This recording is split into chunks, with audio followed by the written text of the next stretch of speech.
नमस्कार। आप मेरे YouTube चैनल पर हैं और यहाँ पर बात आज मैं मणिपुर की करूंगी, क्योंकि देश का एक ऐसा उत्तर पूर्व का खूबसूरत राज्य जो कि 22,347 वर्ग किलोमीटर में फैला हुआ है और कई महीनों से झुलस रहा है। यहाँ पर बीजेपी का शासन है। बीजेपी के मुख्यमंत्री हैं बीरेन्द्र सिंह, जो कि खुद मैतेई समुदाय से आते हैं।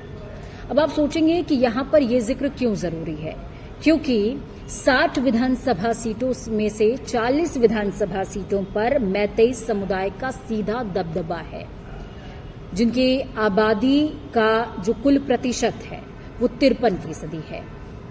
मणिपुर में 3 मई से हिंसा चल रही है। हिंसा में अब तक 180 लोगों को अपनी जान गंवानी पड़ी है। 1100 के करीब लोग घायल हुए हैं।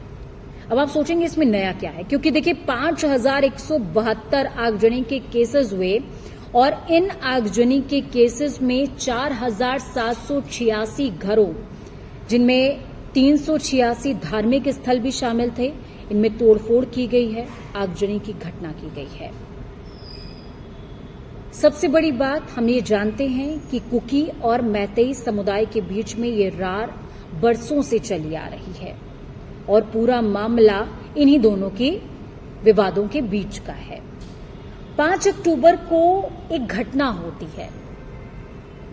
जो बीती घटनाएं हैं उनसे आप रूबरू हैं, लेकिन 5 अक्टूबर को एक घटना होती है जिसने संपूर्ण विश्व का और खासकर यूएन का ध्यान भारत की तरफ आकर्षित कर लिया है, मणिपुर की तरफ आकर्षित कर लिया है। 5 अक्टूबर को हिंसक भीड़ ने इम्फाल वेस्ट के कैथल मांगबी में बबलू लिथोंगबम, जो कि एक मानवाधिकार एक्टिविस्ट हैं, उनके घर पर एक भीड़ ने, उत्साहित मतंग भीड़ ने हमला किया। अब इस पूरे मामले में United Nations human rights commission ने इस घटना के पीछे कई लोगों को जिम्मेदार माना है। कई लोगों का जब मैं जिक्र कर रही हूं तो यहां पर उन लोगों का जिक्र है जिनमें मैतेई लिम्पुस और आरामबाई तेंगोल, इनको सीधे तौर पर जिम्मेदार माना गया है। साथ ही साथ ह्यूमन राइट कमीशन ने सरकार से, अधिकारियों से यह अपील करी है कि वो बबलू को सुरक्षा प्रोवाइड कराएं। जब मैं यहां पर बबलू का जिक्र कर रही हूं तो प्लीज आप जब ये वीडियो देखिए तो उनके बारे में सर्च कीजिएगा।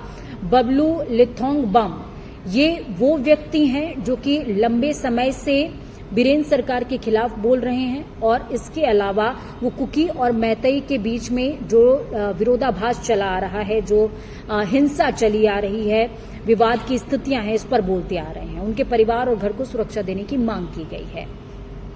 मानवाधिकार एक्टिविस्ट बबलू लिथोंगबम मैतेई कट्टरपंथी संगठन मैतेई लिम्पुस, जिसका नाम है, और साथ में कई और संगठन आरामबाई तेंगोल, जिसका जिक्र यूएन ने भी किया है, उसकी आलोचना लगातार करते रहे हैं।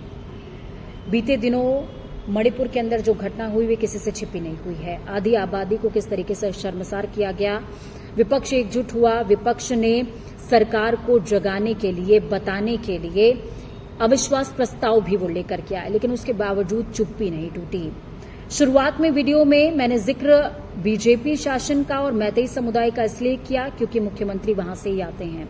उनकी जिम्मेदारी बनती है कि अगर उनका राज्य 5 महीने से झुलस रहा है तो वो कोई इनिशिएटिव लें, लेकिन उनकी तरफ से कोई इनिशिएटिव नहीं है।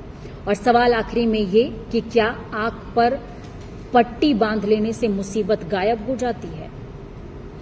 क्या सरकार मणिपुर को लेकर बिल्कुल भी सेंसिटिव नहीं है, संवेदनशील नहीं है? हमारे प्रधानमंत्री क्या मणिपुर को लेकर के चुप्पी नहीं तोड़ना चाहते हैं? लगातार गृह मंत्री के बयान सामने आते हैं, सभी के बयान सामने आते हैं, लेकिन मणिपुर बार बार ठंडे बस्ते में चला जाता है। अब विश्व की निगाहें मणिपुर पर हैं और मणिपुर के जरिए भारत पर हैं। तो जाग जाइए, क्योंकि सिर्फ मणिपुर की ही नहीं बल्कि भारत की भी किरकिरी हो रही है।